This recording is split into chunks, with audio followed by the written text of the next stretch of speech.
Senhor Jesus, amém?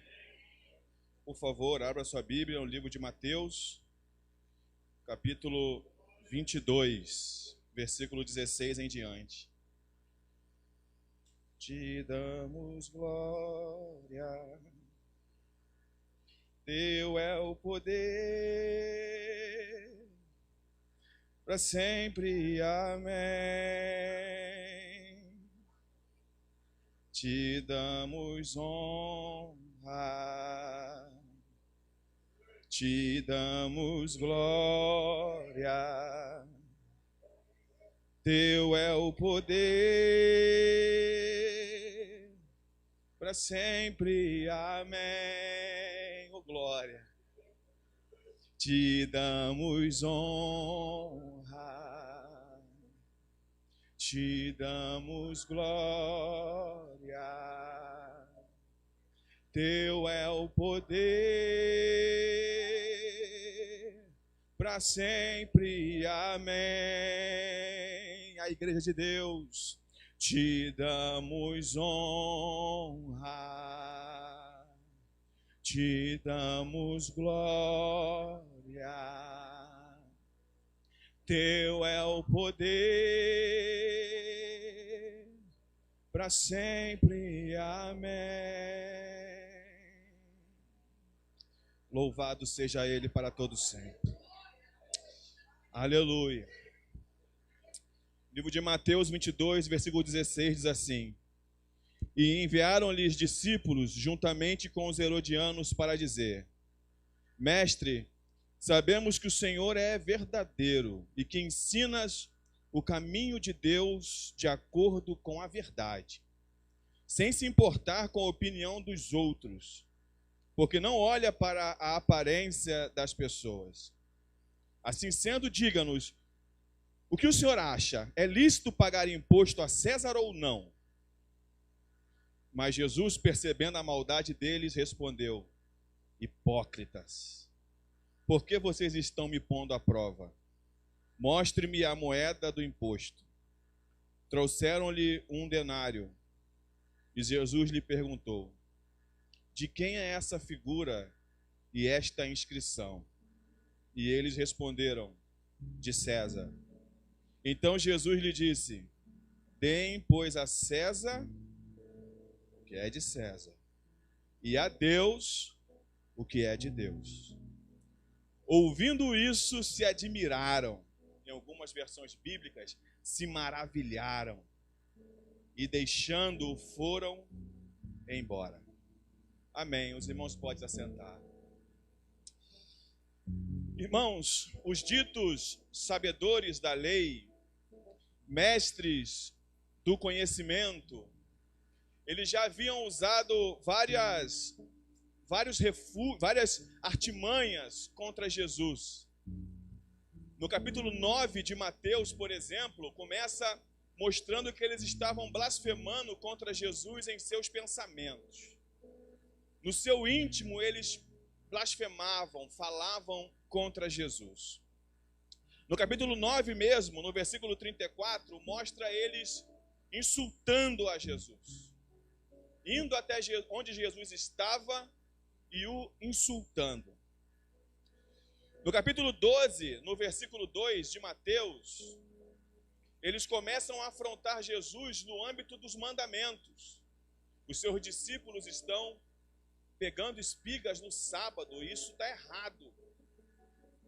No mesmo capítulo 12, no versículo 14 de Mateus, eles começam a arquitetar planos para poder matar a Jesus. E esses planos, eles eram fundamentados em inveja. Jesus tinha palavras de autoridade. O povo dizia que Jesus ensinava com uma autoridade que os fariseus não ensinavam. Então a inveja nasce no coração desses homens, porque Jesus não somente ensinava com tamanha autoridade, mas também as pessoas acompanhavam Jesus aonde Jesus fosse, tinha uma grande multidão. Esses homens tinham inveja.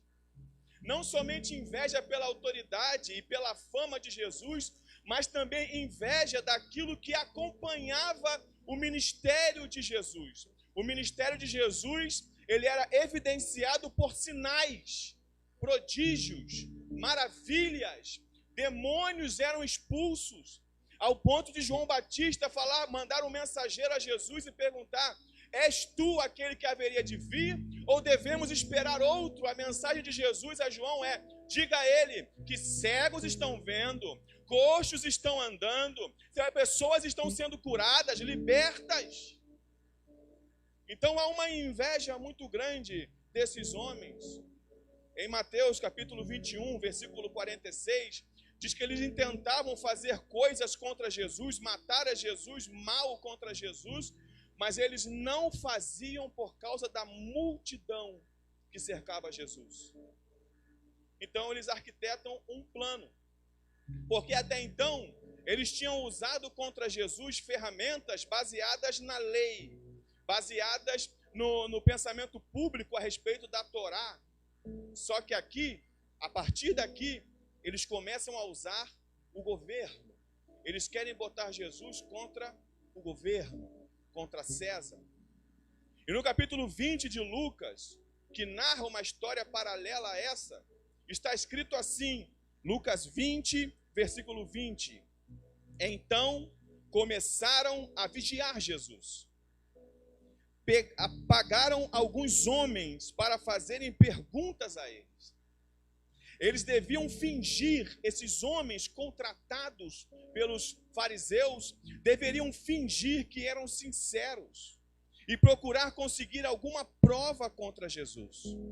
Assim, os mestres da lei e os chefes dos sacerdotes teriam uma desculpa para o prender e o entregar na mão do governador romano. Qual é a primeira ideia? Não deu certo. No âmbito da religião não deu certo. No âmbito da lei não dá certo. No âmbito dos mandamentos não dá certo. Vamos tentar agora no âmbito governamental.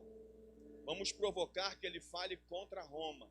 E assim o entregaremos para que ele seja julgado pelo governador. Nem mesmo essa multidão que acompanhava Jesus poderia se opor a um exército romano.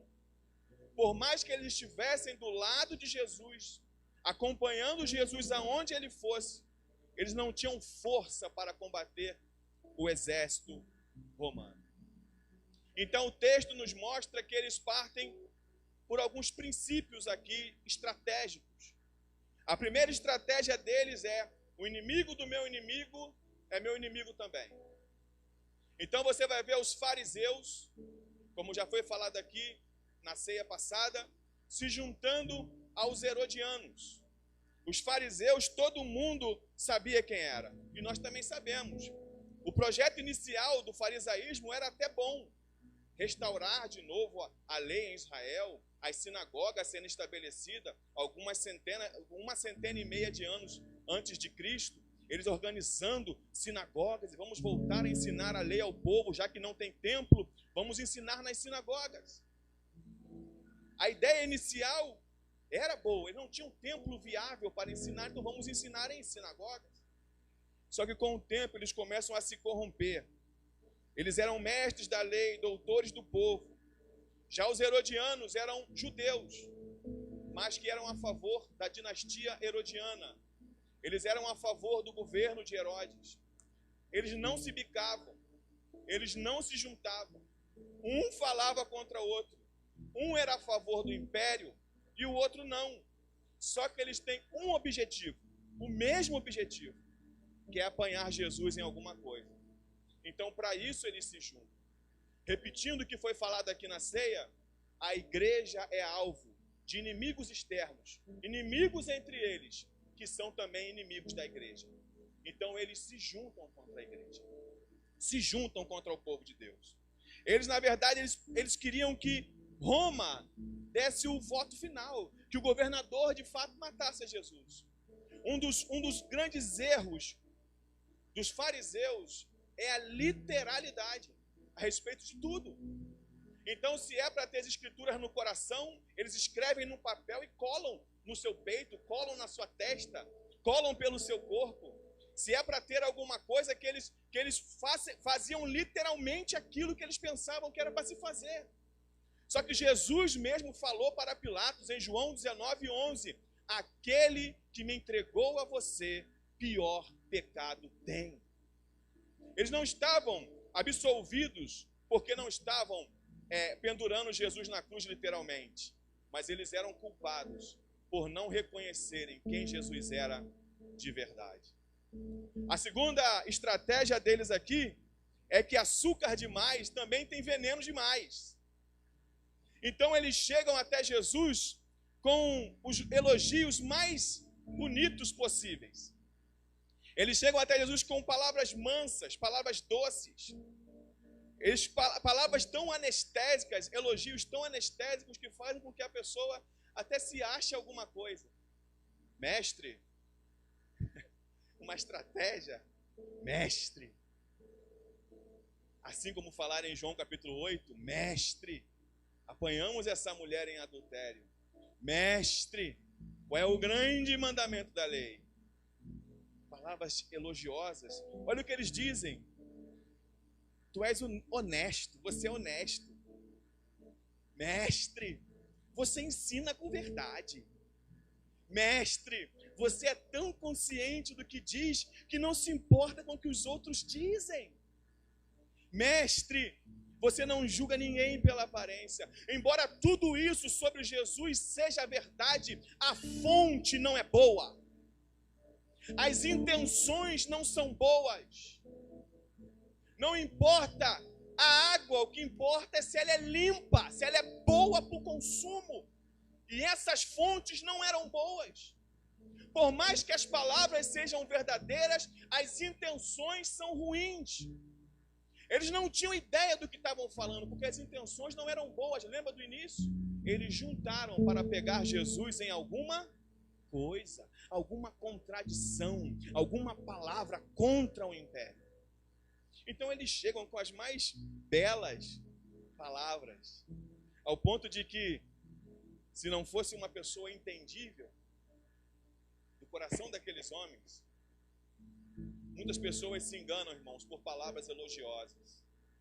Muitas pessoas perdem o rumo porque pensam que são muito mais do que são, por um elogio bobo que recebem. Cuidado na multidão dos elogios. Elas podem fazer mal a você, não por causa de quem te elogia, nem sempre, mas por causa do seu próprio coração. Que não é o caso de Jesus aqui. O que eles querem é de alguma forma ludibriar a Jesus. Eles não viam Jesus como nós vemos. Nós sabemos quem Jesus é. Nós sabemos que Ele é Deus. Nós sabemos de tudo. A questão não é essa, a questão é como eles viam Jesus, a estratégia que eles utilizam contra Jesus. Provérbios 26, versículo 23, diz que como verniz cobre um pote de barro, as palavras fingidas encobrem um coração mau. Provérbios 26, versículo 23. Vamos chegar com palavras elogiosas até Jesus. Você lembra em Atos? Se eu não me engano, era Paulo e Silas. Estavam pregando e um jovem, com o espírito de adivinhação, começa a dizer: esses aí são homens de Deus. São homens vindos de Deus. São homens vindos de Deus. Até que Paulo repreende aquele espírito maligno. Era mentira que Paulo era homem de Deus? Não era mentira. Mas a fonte não era verdadeira. A terceira coisa que eu aprendo aqui, da ideia que eles têm, da proposta que eles estabelecem, é que uma pergunta capciosa e desconecta faz parte de toda essa estratégia. Deixa eu ler para vocês. Jesus, tu és honesto. Tu ensinas a verdade sobre a maneira de viver que o Deus exige e não se importa com a opinião dos outros, nem julga pela aparência. Devemos ou não pagar impostos a César? Quantas vezes eu e você fomos perguntados por coisas no meio de outras coisas e respondemos e depois pensamos: eu não deveria ter falado isso. Não deveria ter falado isso agora. Eu deveria ter me segurado um pouco mais. Eu deveria não ter dito isso agora. Eles vêm cheios de elogios. Tu és honesto. Tu diz coisas que, tu não se preocupa com a aparência dos outros. pode ou não pagar imposto a César? O que eles queriam? Eles queriam uma resposta direta. Eles queriam um sim ou um não. Quando Jesus fala sim, devemos pagar imposto a César, judeus, olha o Messias de vocês. Se eles falam não, não devemos pagar imposto a César, herodianos, ele é contra o império. Jesus, na visão deles, essa era uma estratégia perfeita. Não tem para onde ir. Pois até o talvez está errado. Ou é sim, ou é não. Eles não conheciam Jesus. Porque Jesus conhece as intenções do coração do homem. Jesus conhece o mais íntimo dos nossos corações. Jesus conhece todos os nossos caminhos. O que para nós é uma suposição, Deus conhece o final. Sabe quando aquelas dúvidas que eu e você temos, se eu tivesse terminado o colégio, se eu tivesse terminado a faculdade, se eu tivesse feito alguma coisa, se eu tivesse continuado naquele emprego, se eu não tivesse pedido demissão, isso para nós são suposições. Se eu tivesse feito, se eu tivesse ido, se eu tivesse feito, se eu tivesse ouvido, se eu tivesse falado. Só que para Deus é uma verdade. Ele sabe exatamente o que você seria se você tivesse continuado. Ele sabe exatamente o que aconteceria se você tivesse feito ou deixado de fazer. A onisciência de Deus é insondável. Jesus conhece todos os caminhos. Um dia o rei Jeú, se não me engano, rei Jeú recebeu a visita de Eliseu. Aí Eliseu falou: pegue a flecha, fira a terra, e você irá pegar os assírios serão seus. Ele pega a flecha, desanimado, taca 3 flechinhas no chão, desanimado. Eliseu fala: que pena que você não atacou 5 flechas ao longe, mas se você fez só isso aqui, você não vai terminar com os assírios. Então ele conhece todos os nossos caminhos, inclusive aqueles que pela provisão dele nós não seguimos, nós não fomos. Os interesses desses homens eram maus, e no texto mostra Jesus dando o diagnóstico desses homens. Jesus não chama eles de esperto, Jesus não chama eles de outra coisa. Jesus os chama de hipócritas. Eu sei a intenção de vocês. A palavra diz que Jesus diz: hipócritas, vocês querem me causar algum tipo de dano, vocês querem me acusar de alguma coisa. Mas acima de tudo, nesse pequeno trecho, eu consigo ver o ensino de Jesus que se aplica a lideranças, a servos de Deus. Qual o ensino que se aplica a nós? É que Jesus, mesmo sabendo as intenções deles, Jesus continuou.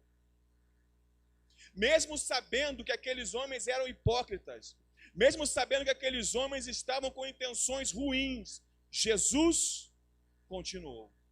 E o texto diz que Jesus diz: dá-me uma moeda, disse o Senhor. E deram então a Jesus. Jesus perguntou: de quem é o rosto que está nessa moeda? E quem é o nome que essa moeda tem? Eles disseram: de César. A pergunta que eles fazem é sobre César. A pergunta que eles fazem é se nós devemos ou não pagar impostos. E aqui, Jesus ensina a submissão às autoridades. Jesus ensina aqui que os impostos pertencem ao Estado e ao governo. E nós devemos sim cumprir, sendo fiéis a Deus, as obrigações que nós temos com o Estado. Isso para muitos pode ser um grande problema, mas Romanos capítulo 13 mostra isso claramente para a gente. O princípio bíblico de respeito às autoridades representa algo infinitamente superior.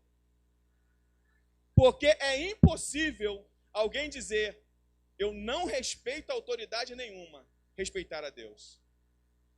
É impossível alguém falar, eu não me submeto a nenhuma autoridade, se submeter à autoridade de Deus.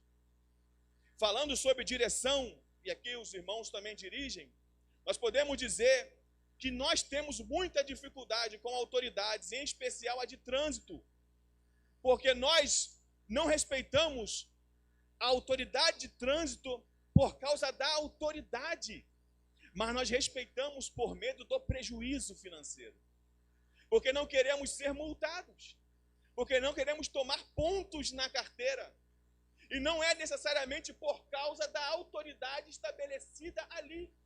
Então a pessoa respeita enquanto está passando, depois que passa, meu Deus, segue o fluxo que eu estou passando, e não. O princípio bíblico é, você obedece a autoridades, porque você obedece a Deus.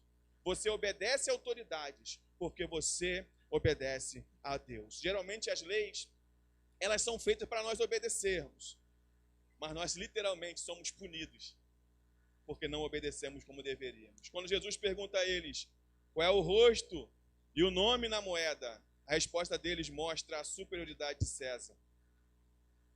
Por que Cristo mostra isso para eles? César, ele é maior do que você. É literalmente isso.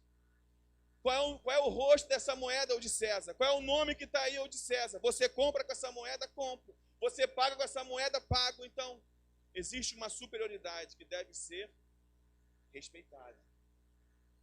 Há assuntos que pertencem ao governo civil e há assuntos que são do reino de Deus.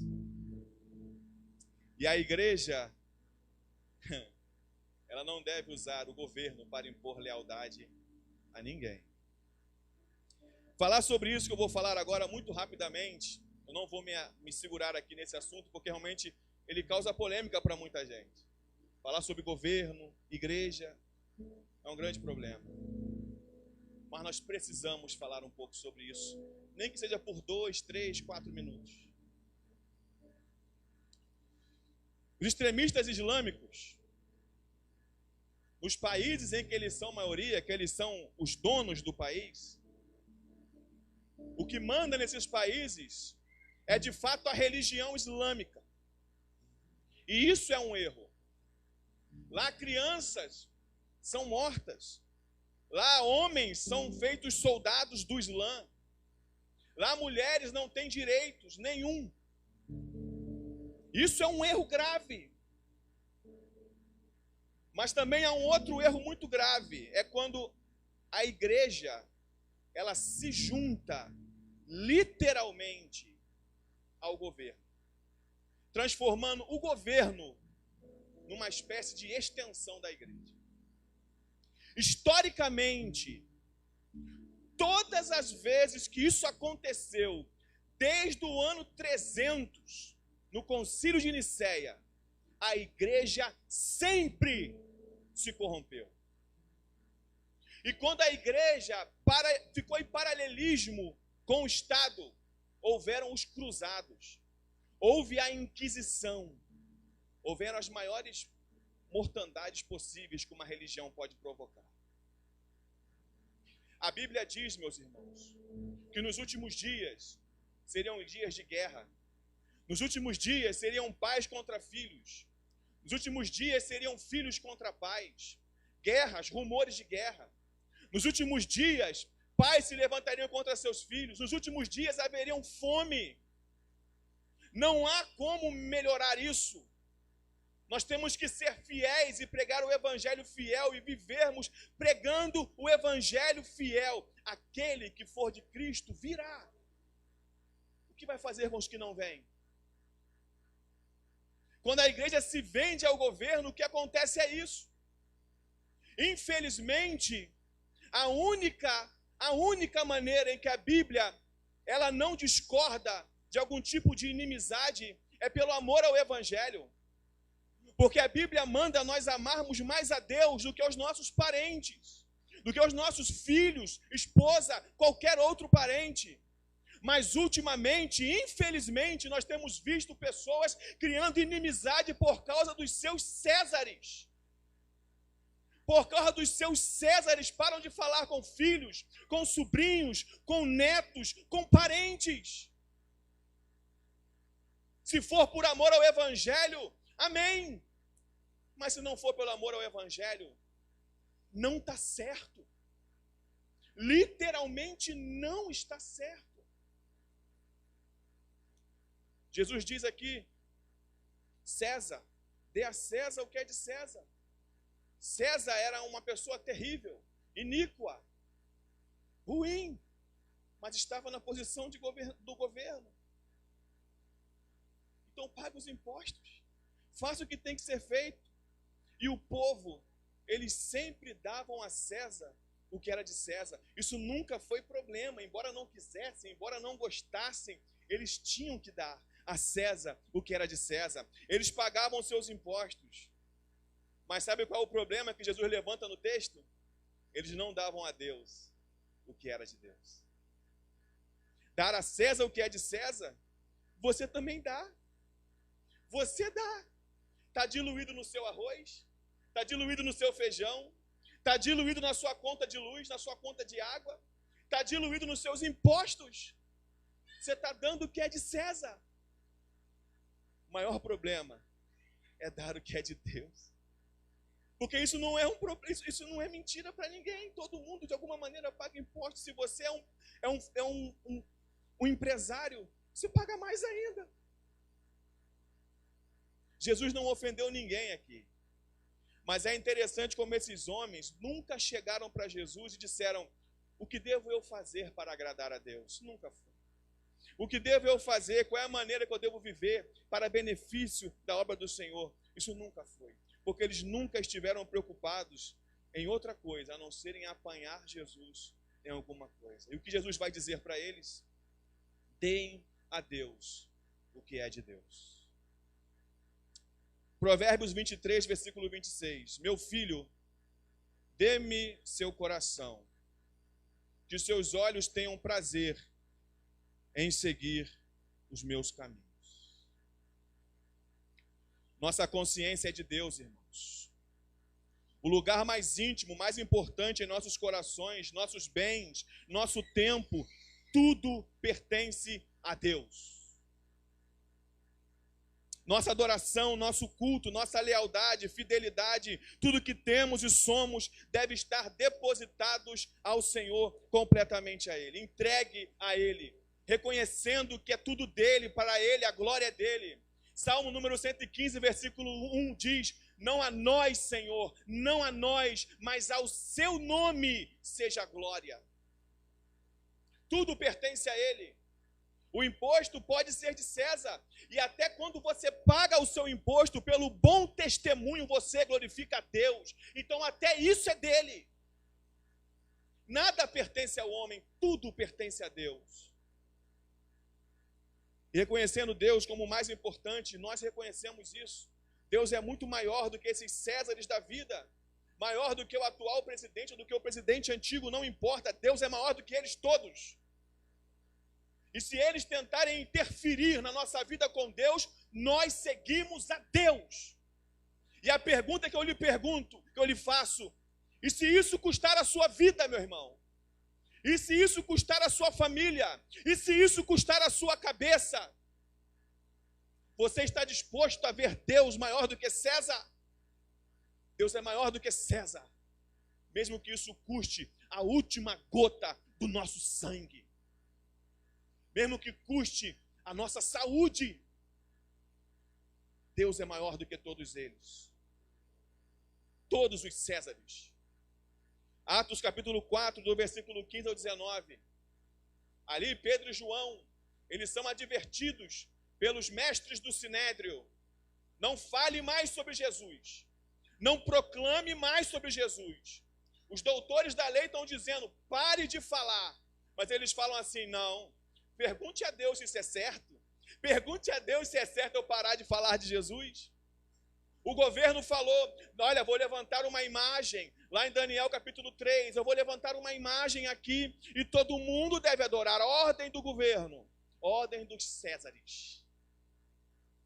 Mas 3 jovens decidem desobedecer os mandatários.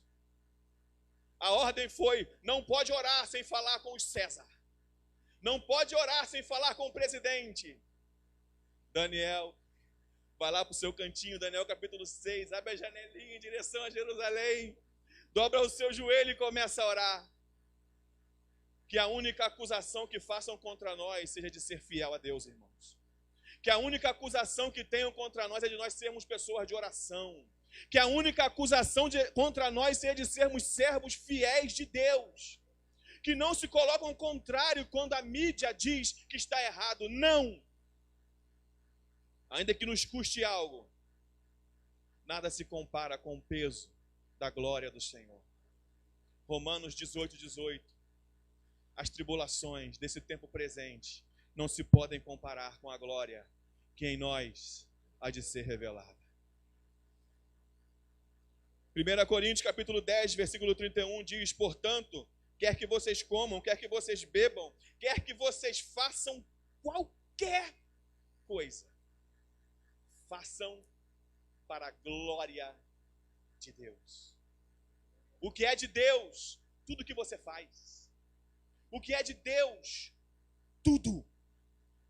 Comendo, bebendo, falando, tudo que você faz deve ser feito para Deus. Em Romanos capítulo 11, termina no versículo 36. E nós entendemos, historicamente, que os capítulos e versículos foram botados posteriores na Bíblia. Então, os livros, eles têm um assunto de começo, meio e fim. No século XVI, os capítulos, no século XIII, capítulos, no século XVI, os versículos. E Romanos capítulo 11, versículo 36 diz, porque dele, por ele, para ele são todas as coisas. Glória, pois, a ele eternamente. Amém. Capítulo 12, versículo 1. Rogo-vos, pois, irmãos, pela compaixão de Deus, que apresenteis os vossos corpos como sacrifício vivo, santo e agradável a Deus, que é o vosso culto racional. O texto diz, no final disso tudo, que os servos dos fariseus e os herodianos, eles ficam admirados com o que Jesus respondeu. Eles ficam impressionados. Eles ficam sem saber o que falar, sem saber o que dizer, sem saber o que agir. Nossa, que resposta é essa que ele deu?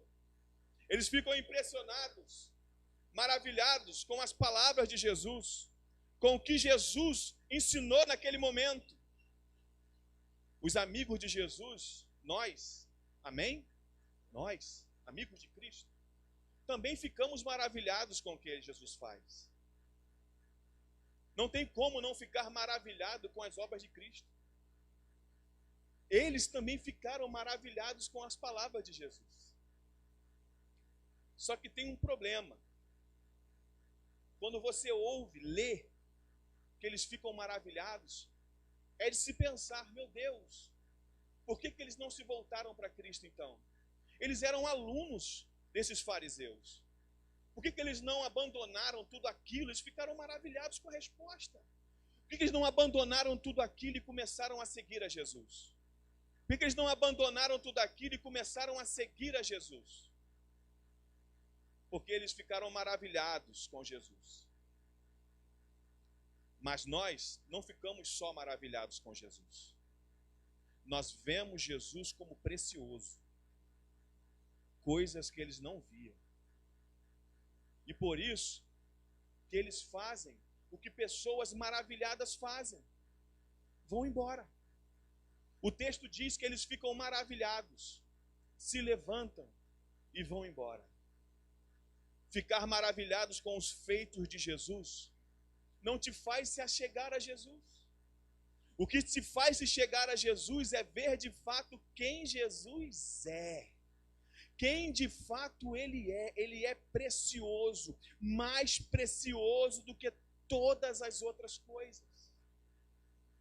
E quando nós olhamos para Jesus, e não somente ficamos maravilhados com o que Jesus faz, mas quando nós olhamos para Jesus e vemos, ele é precioso demais, ele pagou um preço alto demais, o que ele fez ninguém pode fazer, não são seus feitos, mas é o que ele é quem ele é. Quando olhamos para Jesus assim, não há outra coisa a fazer, a não ser fazer o que Mateus fez, largar tudo e seguir a Jesus. O jovem rico viu Jesus como um homem maravilhoso. Eu sou maravilhoso? Não. Então abandona tudo aí e me segue. Não, ele é só maravilhoso mesmo. Jesus não é mais precioso do que as minhas riquezas. Não é mais precioso do que as minhas coisas. Não é mais precioso do que tudo que eu tenho. Não, Jesus é mais precioso do que tudo que nós temos. É por isso que nós levantamos, largamos tudo para o seguir. Esses homens, fariseus e herodianos, ficaram maravilhados, mas foram embora. Nós ficamos maravilhados, levantamos e seguimos os seus passos. Quero terminar com uma reflexão muito rápida. Amém, meus irmãos? Deus é maior do que César, e nisso nós acreditamos e confiamos. Mas independente se reconhecemos ou não o César atual ou o anterior, infelizmente, como eu disse, nós pagamos tudo que deve ser pagos a César. Tudo que é de César é pago. Agora a pergunta: Deus é maior do que César para você? Tem coisas que são apenas de Deus, de mais ninguém. A adoração somente a Deus. Não devemos adorar, venerar, dar lugar a homens, o lugar que pertence somente a Ele. Dar a Deus o que é de Deus. Deus é maior do que César para você. A adoração é somente a Ele. Não adoramos a homens, não adoramos a políticos, não adoramos a figuras públicas, não adoramos a países, não adoramos a outro, a ninguém. Nossa adoração é somente a Deus, porque Deus é maior do que todos. Maior do que todos. A Deus devemos dar a Ele toda a nossa fidelidade e lealdade a Deus. É por isso que você, como igreja, nunca será aceito por esse mundo. Só será aceito por esse mundo pessoas que não são totalmente fiéis e nem totalmente leais a Deus. Então o crente do mundo, o crente que o mundo aceita, é um crente que atende às suas prerrogativas. Então você vai ver, num prêmio que o mundo dá, de música gospel, ganhar um ateu e um pastor desviado, Kleber Lucas e Caetano Veloso. São esses que ganham os prêmios do mundo. Crentes verdadeiros não ganham prêmios do mundo. Crentes verdadeiros ganham a rejeição do mundo, ganham a afronta do mundo, porque pessoas que dão a Deus o que é de Deus, dão toda a lealdade e fidelidade a Deus. Pessoas que têm Deus maior do que César, vão ser afrontados, perseguidos, xingados, caluniados. Jesus disse em Mateus capítulo 5, versículo 13, bem-aventurados sois vós, quando vos caluniarem e disserem todo mal contra vós, porque foi exatamente isso que fizeram com os profetas antigos. Conta-se uma história de John Wesley. John Wesley não estava sendo perseguido, acho que eu já contei isso uma vez aqui. Ele passou alguns dias sem ser perseguido, ele orou: Senhor, o que eu fiz de mal contra ti, Senhor? Porque faz 3 dias que ninguém me cospe, ninguém me xinga, ninguém me taca uma pedra. O que eu fiz contra ti? Essa deveria ser a nossa oração quando vivemos algum tipo de pseudo-paz no meio de todo esse sistema mundano e demoníaco que nós vemos por aí. Terceiro, a Deus pertence o valor da vida, não é a César. Em países europeus, eles já fazem ali no ultrassom, a criança tem algum tipo de problema, já tem que descartar essa criança. esse valor não é, isso não é do César. Não pertence aos Césares regulamentar aborto, não pertence aos Césares. Apenas a Deus pertence isso. A Deus pertence a vida, pois é Ele quem dá. Não podemos apoiar. Quando eu vejo crentes dizendo que apoiam esse tipo de coisa, esses amam a César. Esses amam o Deus desse mundo. Líderes religiosos importantes, com igrejas e mais igrejas. Eu digo centenas de igrejas. E dizem, eu sou a favor disso. A César não pertence. A César nenhum pertence regulamentar o valor da vida. Somente a Deus, porque Ele é o doador da vida. E terceiro e último, a Deus, nós devemos a Deus o zelo pelo Evangelho. Nós devemos a Deus o zelo completo pelo Evangelho. Devemos pregar o verdadeiro Evangelho, anunciar o verdadeiro Evangelho. E por definição, falar contra os que são falsos. Nós não devemos isso a homem, não devemos isso a pessoas, nós devemos isso a Deus, porque Ele não entregou o Evangelho a anjos, Ele não entregou o Evangelho a pedras, Ele não entregou o Evangelho a animais irracionais, Ele entregou o Evangelho para que a igreja proclame. E um dia nós teremos que devolver isso a Ele, a obra das nossas mãos. Deem a César o que é de César. Eu sei, irmãos, os tributos não são poucos, mas você já paga ele. Mas e a Deus o que é de Deus? Essa deve ser a nossa maior preocupação. Deus abençoe a todos vocês, em nome de Jesus. Eu agradeço a minha oportunidade. Glória a Jesus. Amém, graças a Deus, glória a Jesus, aleluia, louvamos a Deus pela oportunidade de mais uma vez estarmos cultuando e ouvindo